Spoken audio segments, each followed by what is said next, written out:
making sure he's. The meeting of Fair Rate Commission is open. Today is June 20th, and the time is 5:02. We have a call of attendance Kevin Hayes, here, present. Keith Farrell. Absent. Donna Isley, Here, Travis Lipinski. Scott Matava, Here. Connie Quinn. Okay. All right, very good. The minutes were posted and need a motion to approve the minutes. Motion to approve the minutes. All right, I'll second it. Is there any discussion? No discussion. Wait. Oh, you can sit closer if you want. That's what I Okay. wanted. Oh, okay, because you can't hear. Okay, Sorry. that's all right. So the minutes are passed. Let's see, approaching minutes. All right, so now where is the printed it? I'm not the one that's totally referred to.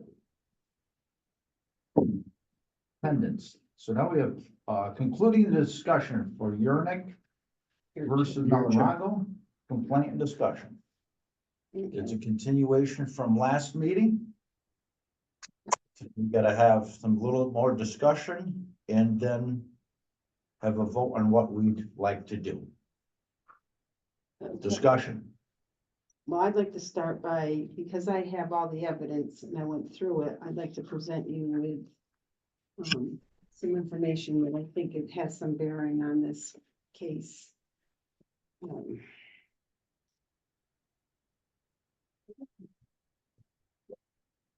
Okay. If you want to take a look at that. And when was it first filed with the city?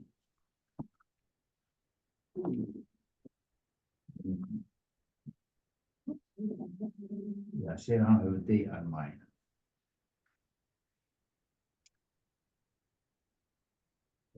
You can find out just a minute. Mike, on your, Attorney Mike, there, your paper, do you have a date when this was first filed? I don't have one on mine. It would have been the day that I sent you all. There were a couple of emails between Mr. Yurchik and myself, and one of them was an amended complaint because initially he named Thomas Melaragno as the landlord, and Jason, and I pointed out to him that Mary was the landlord.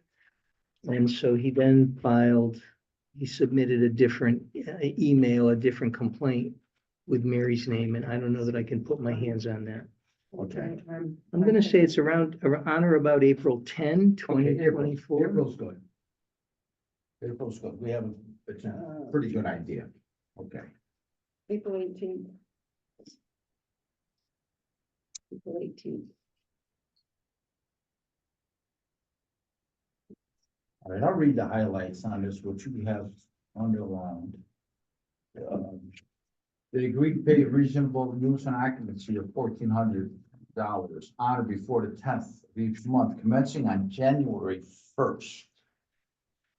Now, that's, okay, January 1st, and that's, if the complaint was made in early April, it's only February, March that went by, and then they decided to change the rent. So it wasn't like, for me, I looked at it as it wasn't a year later. It wasn't 10 months later. It was 3 months later. And that's what they agreed to. Well, okay, you're, Okay, yeah, this is discussion. yeah, the agreement was made. Let's go through this whole thing, okay? Yeah,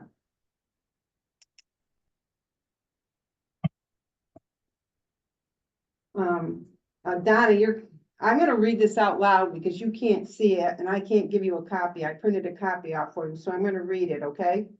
okay, All right, so I've got here, Mr. Yurchik and Ms. Melaragno both agreed to the following terms as found in the state of Connecticut Superior Court stipulated agreement of the parties. And the reason I typed this out is because I'm the one that has the paperwork and we don't have Nobody else has copies of it.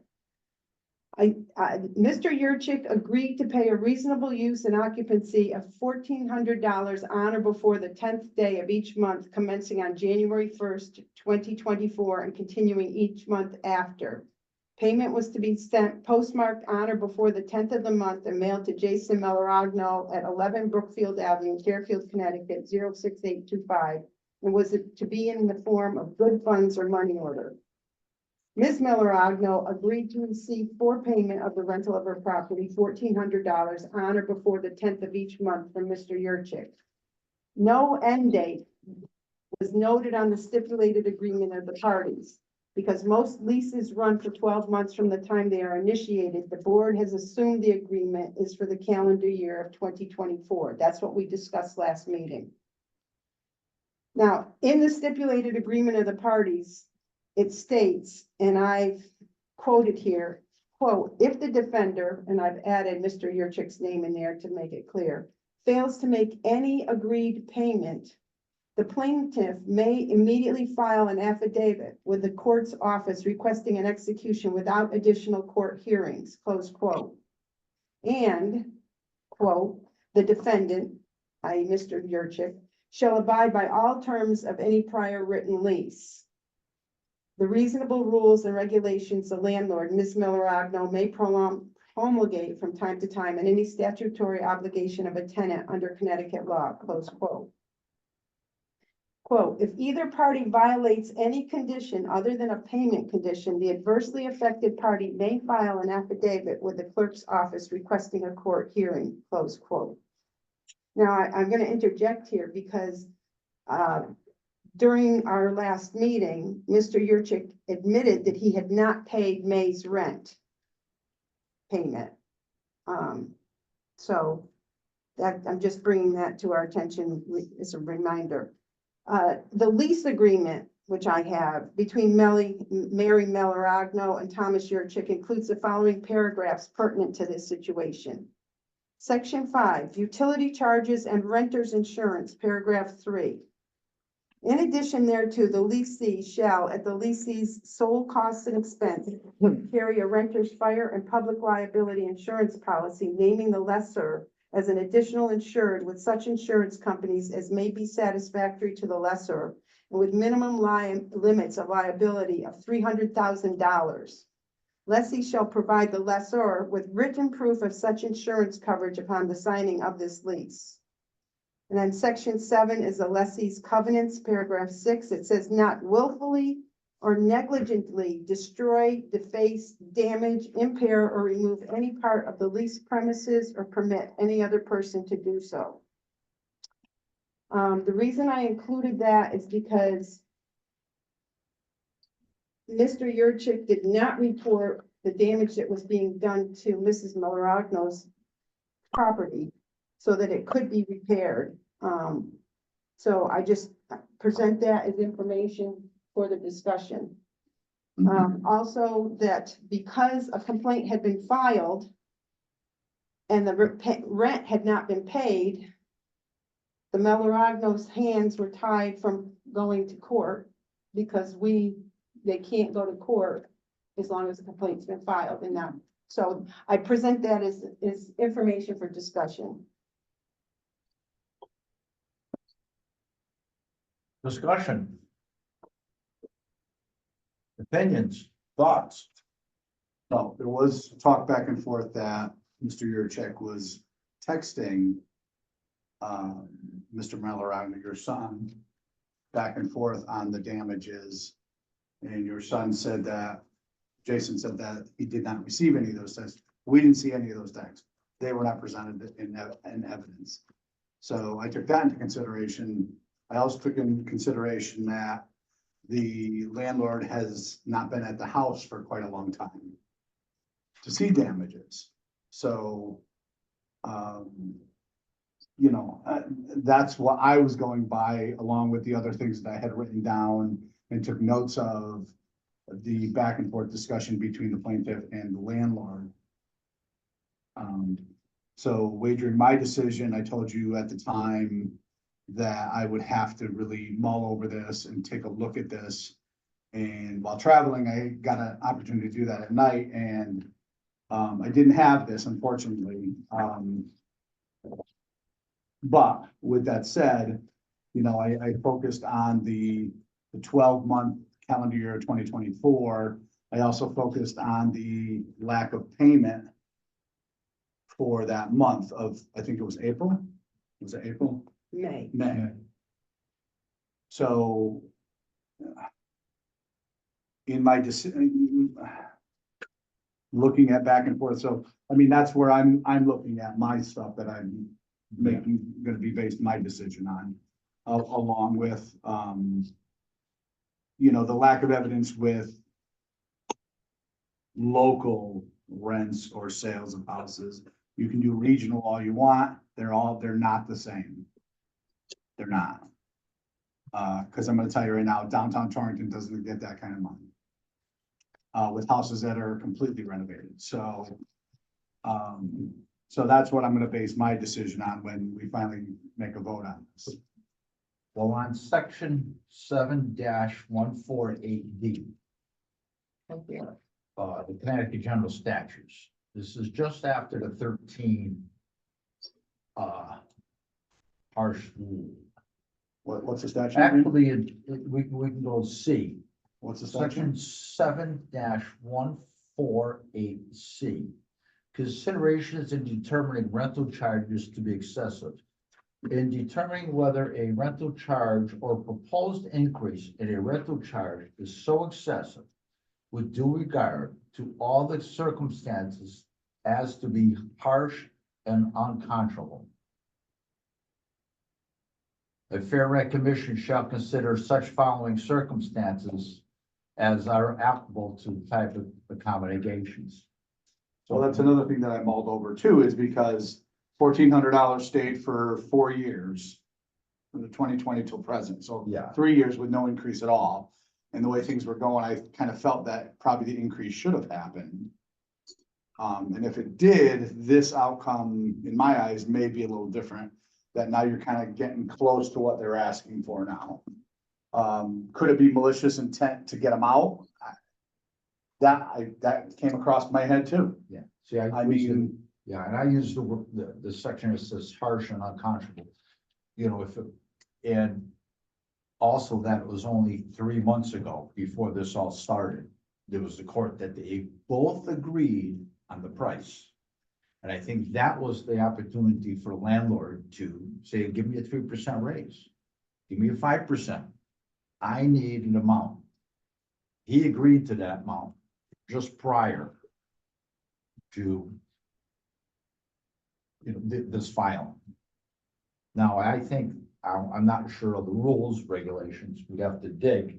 But I think if he's still behind on his rent after we make our decision, there may be a opportunity for them to go with the court action because we completed our side. correct. And again, him missing a payment also puts me in the attitude where his malicious intent is to get them back, so. And some of that may come under lack of not being a professional tenant will know how to play the game better. He may not be a professional tenant, so he thought he was doing something that was right. If he held back 1 month's rent. But well, it's just discussion. I get it. You know. I totally get it. If it was 3 months, I get 2 it. months, 1 month, but it was also No, during the. I understand. Well, he had not paid So- June's rent either until, I mean, he was going to pay it. Yeah, but that June, yeah, we And were they both before the been 10th. paid. Okay, Yeah. you don't say, you Can't- can't talk. Can't talk to you. Yeah, he said he was going to pay it at the meeting when he realized that that was going to be a problem if he hadn't paid it. Donna, what do you think? I'm just wondering, has he paid May and June or no? That's not before the commission right now, Donna. Yeah. I think the general idea is, if I could be, you know, correct me if I'm wrong here, the idea is that our decision is having the rent go from 1,400 to 2,700. I think that's what our real decision is at this point. And correct me if I'm wrong. Your decision is whether the proposed increase, It's as the statute said, is so excessive with due regard to all the circumstances as to be harsh and unconscionable. And then there are also the words fair and equitable is in there as well. What's Yeah. fair? You are supposed to focus on those 13 circumstances in the statute, but you can consider other circumstances if they're relevant. This isn't a mutually exclusive list. Right. So for example, it is appropriate for you to consider that stipulation that was entered into in January. But whether or not he paid rent, for May or June or July, that's really not the issue. It may be an issue if they then try to bring an eviction based on non-payment of rent, but that's a different That was issue. also, let me just say this, that was also in that same stipulated agreement, Correct. that if any, that he agreed to pay. Well, let me explain how those stipulations work. Did I have that? So it's a stipulated agreement in an eviction action.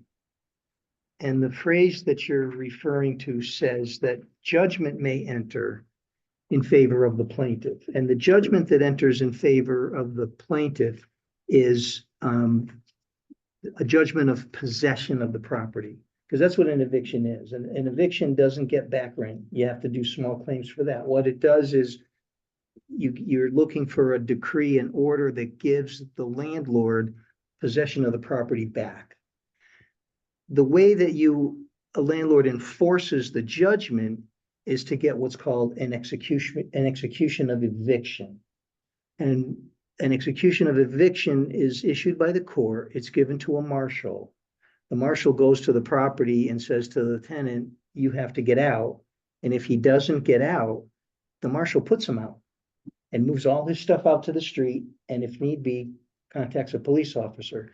So what this says, though, is judgment may enter with a non-final stay of execution through January 31st, 2024. So what that meant was an execution would not issue from the court until January 31st, 2024.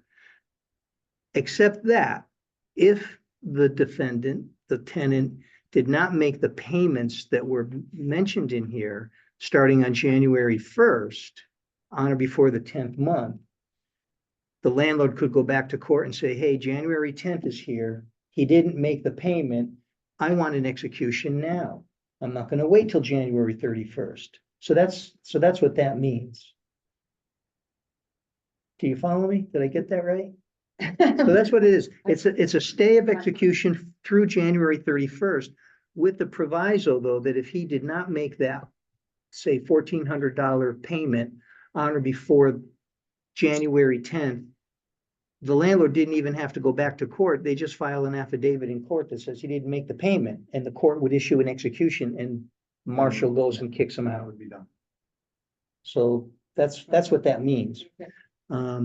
But I think, if in your consideration, you're thinking, well, in January, the parties agreed that reasonable use and occupancy was $1,400. It's reasonable for you to think and consider, well, what changed between January and April or March or whenever that was. You can consider that. But again, your role is to say, is this proposed increase, and is it 1,400 to 27? Yes, Mhm. yeah. That increase, that jump from 1,400 to 2,700, is that so unreasonable as to be unconscionable and not fair and equitable? In part of the booklet that's sent out, and there's some place that said they like to think of the area around a 3% increase, or whatever the cost of living is. I would have to find it. Well, being a landlord yourself, how does your increase go? Usually just, I didn't do a percentage. It was a small amount, a token amount all the time, not all the time, 25 bucks. All depends how much, what they were doing, their own personal circumstances. So if I was making money and the tenants want to give me a hard time and they call me when something broke, I let it go. You know, based on the cost of living, and if I knew they were getting good raises, I would raise the rent. That's how I did it. But there is like I said, if there's, even if it went with I think the cost of living increase last year was like 8%. So even if at 8%, that's not doubling. No, So, no. Again, I also fall back on the malicious intent. well, I think one thing's led to the other. Could be. Compounded. Again, we heard that there were words exchanged, email, text messages, which were never presented into the thing, so I can't go by that. Yeah. There are. I believe, correctly, as counsel that during an eviction, there is even, if I was to evict somebody, then they call the Board of Health. Or they call the Board of Health and then I go for the eviction. That's a retaliatory action. So using that as a basis, when did all these other things start? They come up with an agreed upon, both sides in the court, they went to court, said, Your Honor, I agreed to this. And then 3 months later, they go, oh, we're doubling. Then I think that's when a lot of this ball started rolling, well, you're not fixing this, you're not doing this, you're not even doing a drive-by. And rather than put personal experience in this, I mowed my own lawn. Reason, I was there. And they'd go, oh, Kevin's here. And that's why I was there. But Well, the landlord also said that he didn't go there in fear of being harmed. Well, there's other ways around that as well. yeah, there's, you know, I mean, just the culture of the police department would fix that. yeah, So, again, I struck that off of there because of that reason, because with a simple phone call and you can get a police escort. Yeah. I mean, it's not, you couldn't do it at last minute, I understand that, but with a little, time and making an arrangement, I'm sure that would be able to happen. and again, it may be some by lack of knowledge on the landlord's part because he took over for his mother. I understand You that. know, so there's, I understand that. not just, oh yeah, I'm just trying to make sure there's, all ideas here. Well, anything else? Who's on the, Donna, Donna, Donna? No, I'm good. I'm listening. No. Let me see if I can find offhand quickly what it was, where I saw it.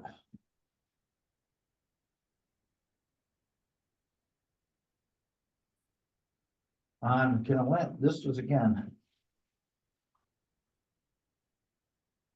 In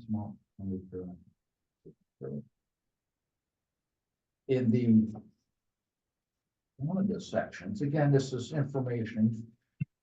In the where am I? Well, I think it's on page 20.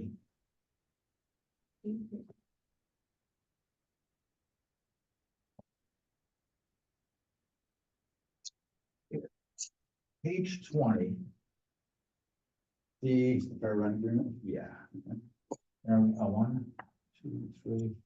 The third paragraph, can a landlord start and continue eviction against a tenant who has filed a complaint with the Fair Rent Commission?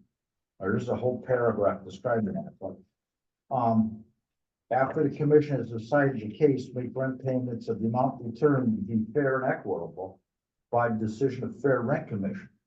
So we can also determine what would be fair and equitable. Or for whatever the length of time the commission decision is in effect.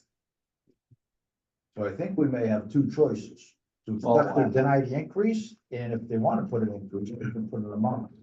You actually have more choices than that. That's what I was gonna ask Mike. And Read that that part of what you're talking about, I don't think that really comes into play here. So Okay. you can either, find that the increase is fair and reasonable, not unconscionable, you can, and just uphold it and just say, well, that's going to be the rent. You could say it is not fair and reasonable, so that it is unconscionable, and you can completely disallow it and keep the rent where it is. You could say an increase in the rent is appropriate, and you determine what you think is fair and reasonable rent. And you can say that.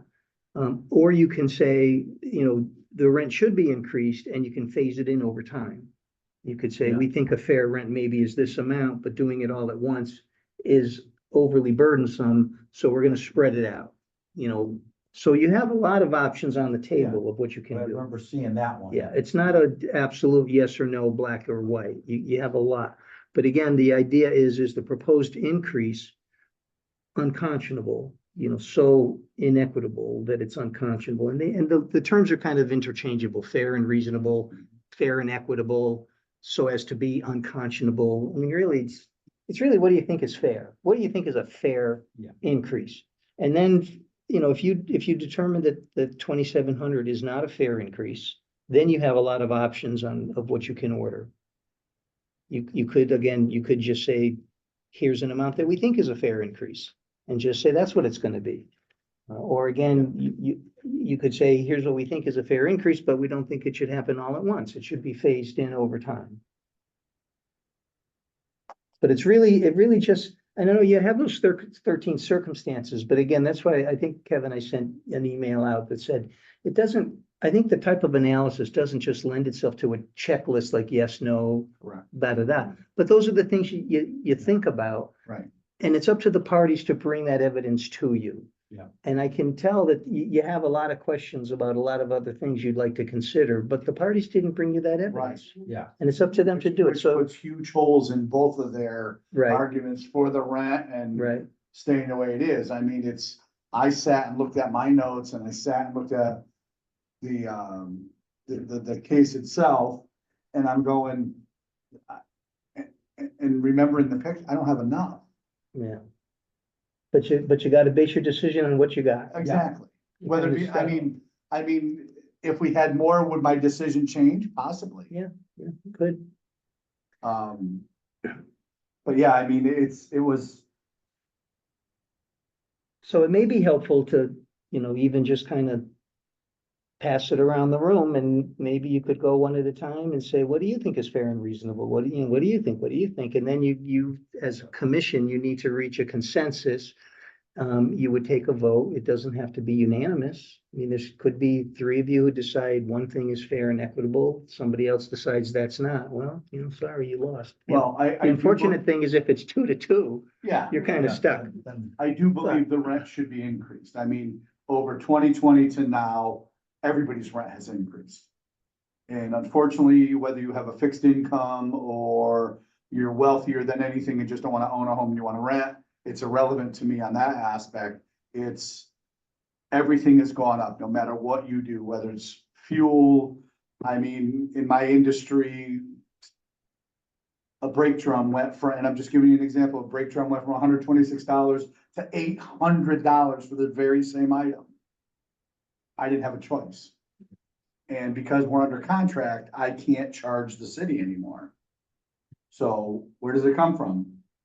Right out of our pockets. So but everything goes up. I'm happy what you said with the contract. So, Contract or the stipulation? Right. yeah, but the price increased, but what did you said you had a contract you had to abide by? That is correct. Okay. All right, any recommendations for anybody Well, feel on this? I don't think the $2,700 is warranted at this time. Do I think an increase is warranted? I do.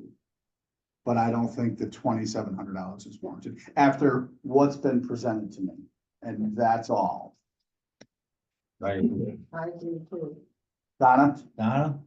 I agree with that the 1,400 and the 27 is a little excessive, so the rent should go up, but not by that much. I saw rental increases over the time. I may, again, depending on If you're telling me 8% is the typical No, norm. no, I said that was the cost of living. Okay, The even last if you year, go by cost of living. And again, and even if you do a little bit more because of everything else, and let's face it, things are priced crazy anyways right now. yeah, So, but I think the average even on raises. In my past life, the raise was always 2.5, 2.5, 2. last 4 years, my company's been given 4, so. Yeah, but the cost of living was 8, Correct. so you got half of, Correct, so, but that gives a general idea. It's, yeah, you know, like that Yeah. goes right along with So- what you said. so my vote is the 27 is not fair rent increase. Make 'em- I'm sorry. No, so, all right, so that we decided that, I think, and we're all in unison about that. The question is, what would be fair? Like, I think, like Mike says, it has to be a gradual increase. I mean, you can't. And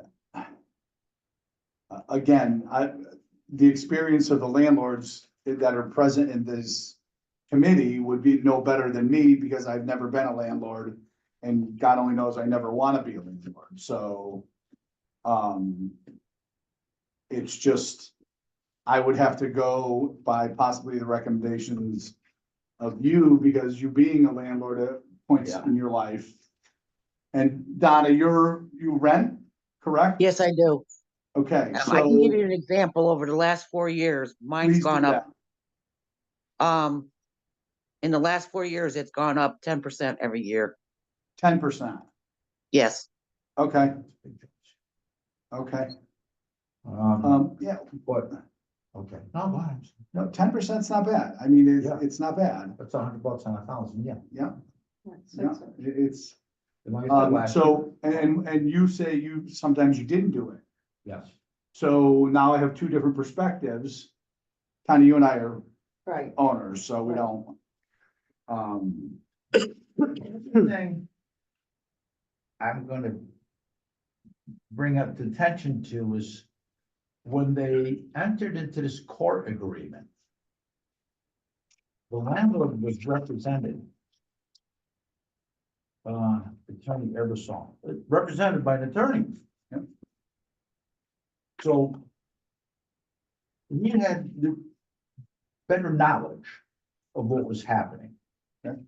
So I stand by 1 year, $1,400, because they're represented by an attorney. Well, Mike also brought that up at the last, when we sat down, is because with the 12 months and there was no close date, you said, you pointed that out to us, that there was no close date on it. So, And they had attorney representation, so an attorney, I would believe, would be held at a higher standard, should know better, who should know better, where Mike caught it. you know? Yeah. So again, we're already halfway through this contract anyways. Yeah. It's only 6 more months.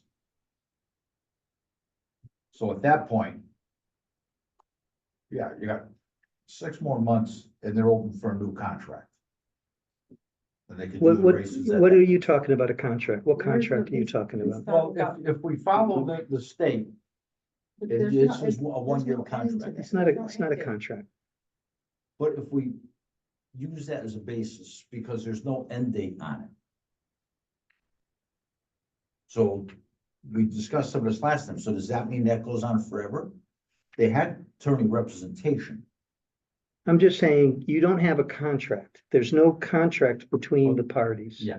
You've got a stipulated agreement in the Superior Court. And yeah, it has a beginning date. It doesn't have an end date. It doesn't say how long, the landlord can expect that, that rent. Yeah. But it doesn't mean that it goes on indefinitely. That's what I'm saying, And- if we use the standard rental contract, which is 1 year. Do we know if the state has a? There's no statutory length for, Okay. you can have a They day-to-day. know whether they had one, whether you had to follow it or not, or, You can, it's all subject of negotiation and agreement. You could do a day-to-day lease, you could do month to month. I mean, it is true that typically with written leases, a more common residential lease is 12 months, but not always. Sometimes they're 2, 3, 2 4, years, right. 5 years. It could be, commercial leases tend to be longer. Much longer, yep. But there's also some landlords, and tenants who don't want to get locked in even to 12 months, and they do a month to month. basis, yeah. So there really is no hard and fast rule of what it should be. And I think, again, your determination is the increase was to take effect on June 1st, 1,400 to 2,700. It sounds like you've all kind of reached an agreement among yourselves that that increase is Too high. too high. Do we But- have to do it as if we wanted to propose a fair rent increase? Would we have to do it as 2 motions? As one motion to accept or deny the rent increase? And then if we deny it, do we do another motion? No, you do it all in Do it, one. do it all in one? Mhm, Okay. mhm. So I'm not, and I can't make your decision for you, but So No, another question, you Mike. So if we decide as a committee, okay, there's no ending date, even if you go by the 12, could the rent be increased as of next month? Can we say that if we agreed on a percentage or a number or whatever, and we agree that whatever September, or even if we go say, and I'm just throwing a date out there, September 1st, they're allowed to raise it up before that 12 months because there's no end date on it. so I think the way you would do that, because the notice to Mr. Yurchik of the increase in the rent said it was effective June 1st. Correct. So your determination is that increase effective June 1st? Not fair and equitable, is that unconscionable? And again, you could say, you could come up with a number that you think is fair and equitable, but it would have to be effective June 1st, because that's the date of the increase they were looking for. But again, you have so much flexibility. You could say, for June 1st, we're gonna keep it at 1,400, but then in August or September, whatever month, we think it's reasonable to go up. That's what I meant. I believe the rent should be up. I mean, it's a 3-bedroom, Yes. It's bad. so I believe the rent should be up. Do I believe it should be up 2,700? I've already said no to that. So do I think the landlord should wait till the end of the year? I also don't think that should happen. So- I agree with you. okay. I'm sorry, Mr. Matella, I didn't hear that last part. You agree the rent should go up, Yeah, I do. okay? And then it shouldn't wait till the end of the They year. shouldn't wait till the end of the year. In other words. I believe the rent should go up, yes. We're sorry you can't hear. We wish you brought or at least I do wish you brought your son with you. Because we can't have partial, consistent repeating information for you. And this poor gentleman over here was already hushed a couple times. So once, but, so I have to make sure it stays fair. So I'm sorry you can't hear, but we can't keep repeating for you. It's a discussion amongst us. So. I mean, that's as for a date or time, we can throw it out there. And an amount. And an amount. Mhm. I mean, I would be up for the 10%. I don't mind the 10%. I would say it's free. Okay. And I read that in here someplace and I know I brought it out, but last year was an excessive amount of cost of living increase. What I said, how to Fair Commission, this is under the toolkit. Rent control system usually authorize an annual inflation adjustment rate, e.g. 3%. Okay. By which landlords can raise the rent without need of approval. But they are required to show justification approval of the local government agency. And that's right. I read from, it's out of the toolkit page. I'm taking Page 7. into consideration the June 1st deadline. I'm sorry. I'm taking into consideration the June 1st deadline. Yeah. So that's why my proposal was 10%. Other discussion? I feel 3% is too low because the rent has not been raised.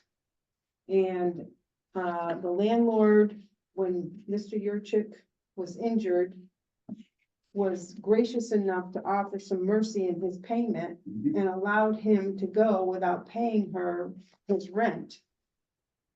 And I believe that that house would bring in a lot more rent than $1,400 a month. So I believe that 10% is definitely fair and equitable amount. Donna said she's paying 10% every year. Okay, make a motion. Any more discussion? Or do you want to go to Donna? the motion? I'll make the motion to keep, Do you to, agree? Well, hang on a Yeah. minute, we gotta agree on a date too. So I let's. would say let's until do the it end all of, at once until the then. end of this year. Come January 1st, 2025, it goes up. No, No. No, because the end of this year, So here's the way to think about it as well. So your decision is, what is a fair and equitable rent increase as of June 1st? And you could, if you wanted to, say, and that should remain in effect for a certain period of time, but really that's the nuts and bolts of it. So if you say a 10% increase is reasonable, which would be what, $170? That's what the rent should be June 1st. There's nothing to prevent the landlord from proposing another increase for July, or another one for August, or another one for September. And if Mr. Yurchik thought that was unreasonable, then he comes in with another complaint. But I think you do have the authority to say, whatever amount you decide on effective June 1st, and I think you do have the authority to limit that in time, to say that'll be in effect for X number of months. Or you don't. I mean, you really have a lot of flexibility on what you want to do. well, I think the increase would be, in my eyes, to the end of the year. And it could be reviewed again by the landlord. But hopefully within that time, the landlord goes and looks at the house to see these issues that the Complaints. plaintiff had said about, Mhm. and either corrects them or not corrects them, and go from there. But again, yeah, I like the June, that's fine, June 1st is fine too, but to the end of the year. Yeah. Is what, and then at January 1st, they can figure out what they want to do from there, and then they can go from there. And that would pretty much cover that year. But, you know, I keep going back to it because that's all my leases, so that's, you go back by muscle memory. So that's what I always did. Donna, anything else? No, I would agree with what you've been saying. okay, so, So Donna, go ahead and make your motion. oh, wait a minute, can I just say something? All right, so it's 1,400, so 10% of that would be 140, 140, not 170, okay? 140. Right, 140. 140. Yes. Correct. So I'm just clarifying, it's going to go into effect retroactively for June 1st. Going to be held in place for till the end of the year. And it's an increase of $140 per month. Correct? That's what I'm proposing, yes. Okay, just That's wanted to your motion. clarify. That's my motion. And I'll Second, second that motion. any other discussion?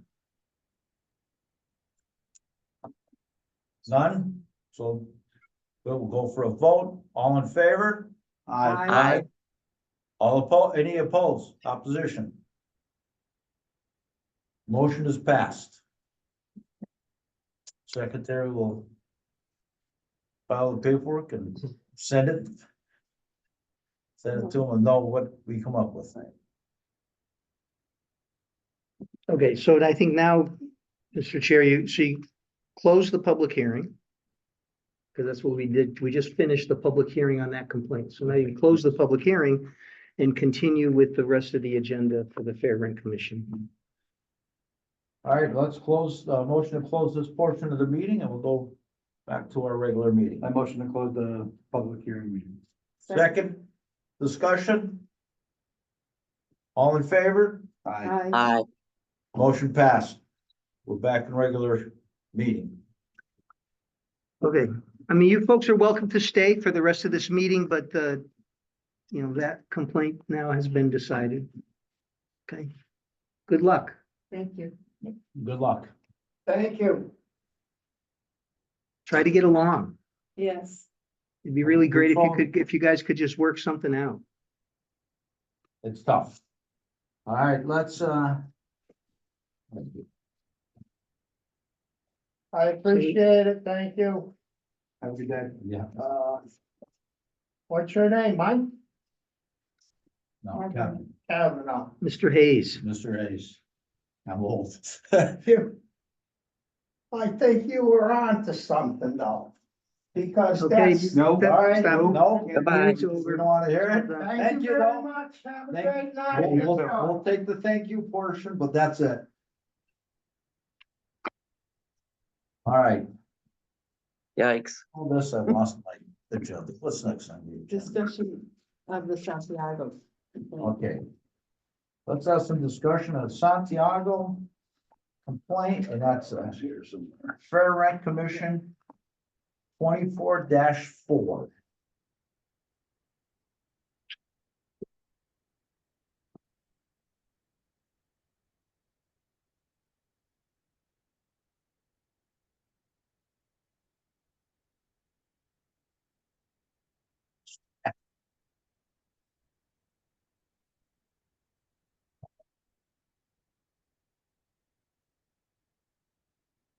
All right, let's open it up for discussion. Reading through it, I don't think it's has anything to do with us, and if you look, but I did read in their lease that absolutely no smoking, vaping, or any kind not permitted on leased premises. So again, does that fall under our jurisdiction? I don't think so. I would agree with that. Yeah, I'll agree with that also. And when I Would- reviewed it, there was nothing. in Could I there- ask Michael a question? Yeah. Michael, could they, instead of us hearing this, wouldn't this bring this to the Board of, Public Health? yeah, probably, you know, because when you know, the fair rent stuff is either an increase is proposed, or perhaps there were services that were included in your rent and all of a sudden they're not anymore. Like, geez, your rent includes heat and hot water, and then they say, you know what, we're not doing Or that a washer anymore. dryer and it's broken and Right, not Yeah, there. right. yeah. So, yeah, I didn't read anything in this complaint that raised any issue concerning the amount of the rent. Right. It wasn't a case where the landlord was proposing an increase in the rent. Mhm. There wasn't any, you know, reduction in services or what they were getting. I agree, Don. I think it's the kind of thing that she should maybe go talk to the Torrington Area Health District. And she Yeah. hasn't, has she, I don't know, I read it a while ago. She has not yet gone to, Public Health. I didn't see anything that said she had, That's but that's what I thought. Go ahead. I'm just wondering, the landlord was sent the complaint, they had not been sent the complaint, and they were sent the complaint, and I'm wondering if there isn't some kind of communication going back and forth between the tenant and the landlord to see if they can reconcile the situation. yeah, you wonder. Are I we- haven't heard from anybody. We haven't heard from either party, is that right? That's right. Again, everything that I read into this, it has nothing to do with us. Correct. I'd agree with that. So would it be appropriate to send something to them in writing, saying that we discussed it and it doesn't fit, and if there's a problem, recommend that they go to the. Well, you know what? I think probably a wait? better thing to do might be to schedule a public hearing. Because, you know, I sent them each a copy of the complaint and told them, please try to resolve it. And if you do, let us know. Otherwise, I said, if necessary, a public hearing on the complaint will be scheduled within 45 days. I think the better way to go would be to go ahead and schedule a public hearing and give them notice of that. Say, okay, we're going to schedule a public hearing on your complaint. Come in and tell your story. And it may be your conclusion is the same. She'll come in and talk about the same stuff and you'll say, you know what, that's not anything we can help you with. I didn't see that it fell under any of the 13 factors. No, No. I agree. I know So that. I don't see why we would have to even do that. I'm just thinking, just, Maybe we're missing something? I think it's mostly, because she did file the complaint. But I mean, I am troubled that we didn't hear from anybody. Well, about it. that says But to it's me not that like- they're trying to work things Well, out. it could be, but we Or they're didn't just send, lazy? yeah, but we didn't, the letter I sent to them doesn't. It doesn't say we're meeting to talk about it, come talk about it. So I just think to cover your bases a little bit, it might be a good idea to schedule a public hearing. Send them notice, we're gonna have a public hearing on it, and, And if they say they don't want that public hearing, then Yeah. it just gets canceled. yeah. Then we could put, as long as they send something around, says we don't want a public hearing, then it's. That's it's if they, canceled by that's them. if they respond to it. Yeah, Yeah. There is a part of me that agrees with Mr. Matava where, geez, if it doesn't seem to really implicate any of the circumstances in the statute, can't we just, No. dismiss it? And I think, yeah, we probably could do that. But I just feel like, notice a public hearing. So we may have another meeting, we get together, they don't show up and we go home early. if we. I reflect on. But it's supposed to be within- With the dates. 45 days of the date of her complaint, Which was, May 16th. So 30 days would be June 16th. Yeah, we're coming up on the end of this month, next week.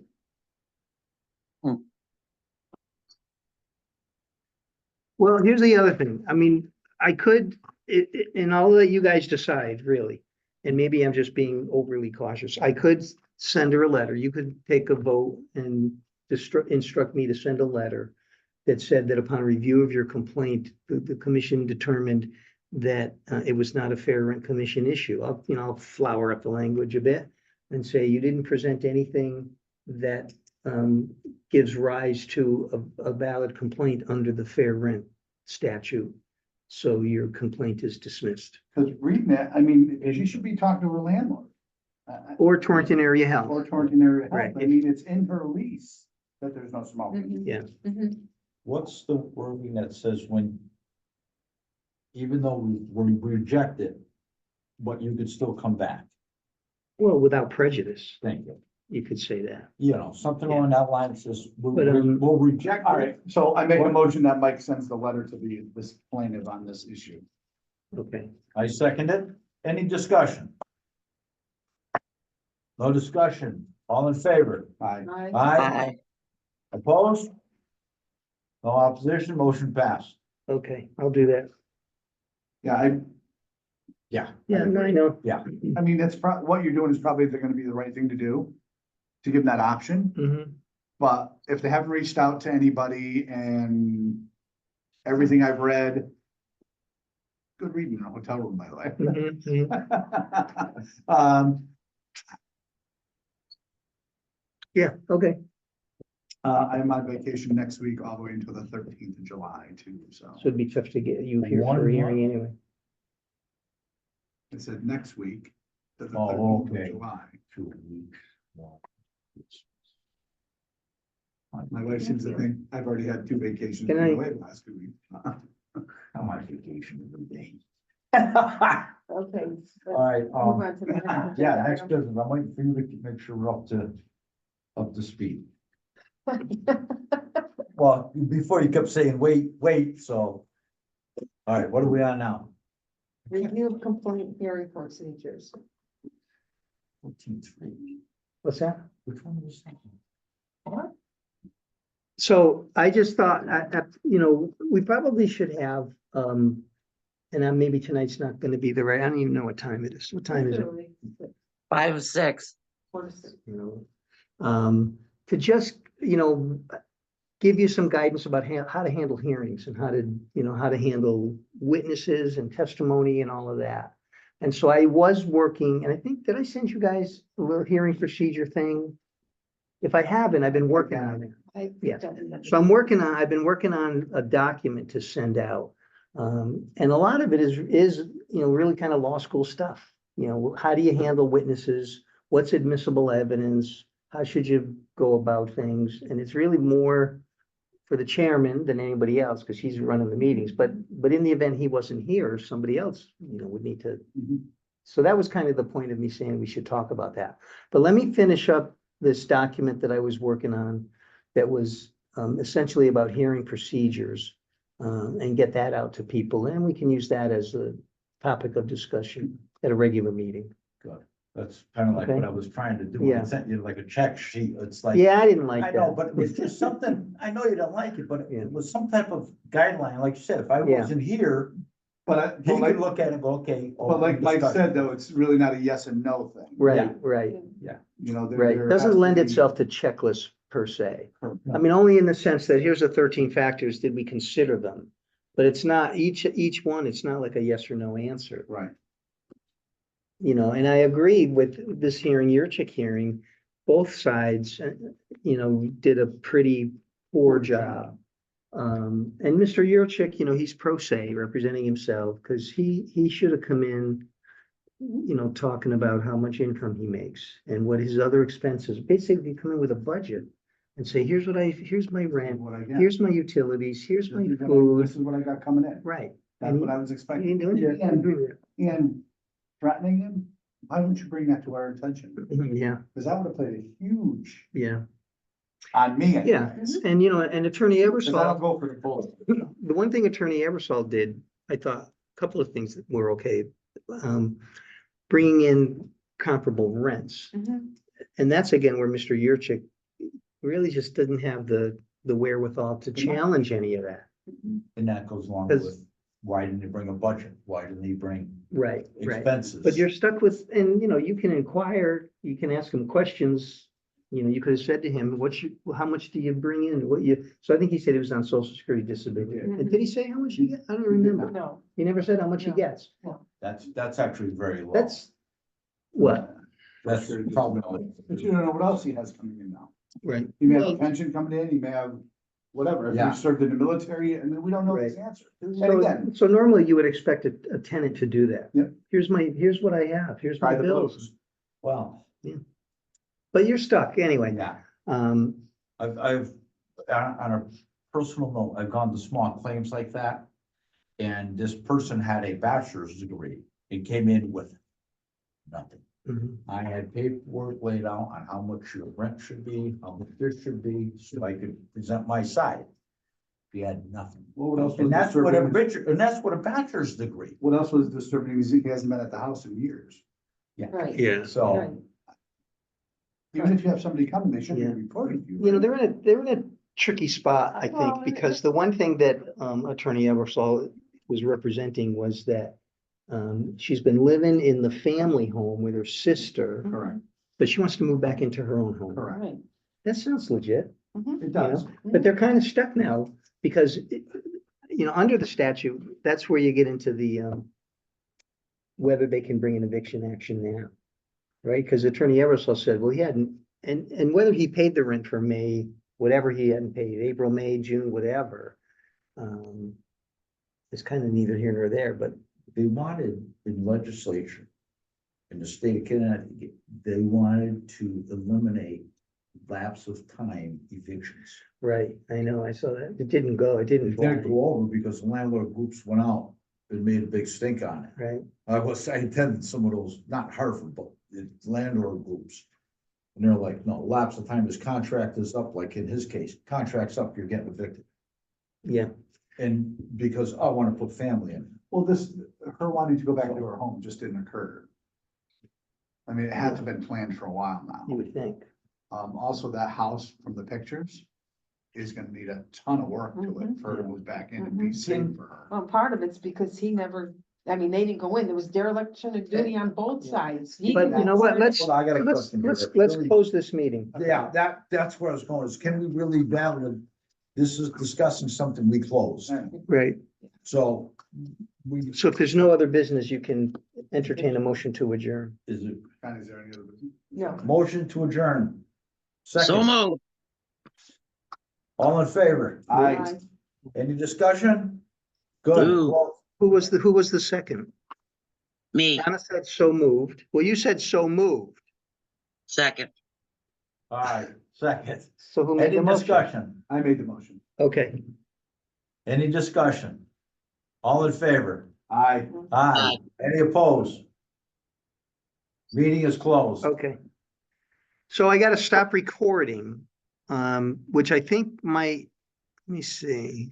Thanks for attending. Can I ask one quick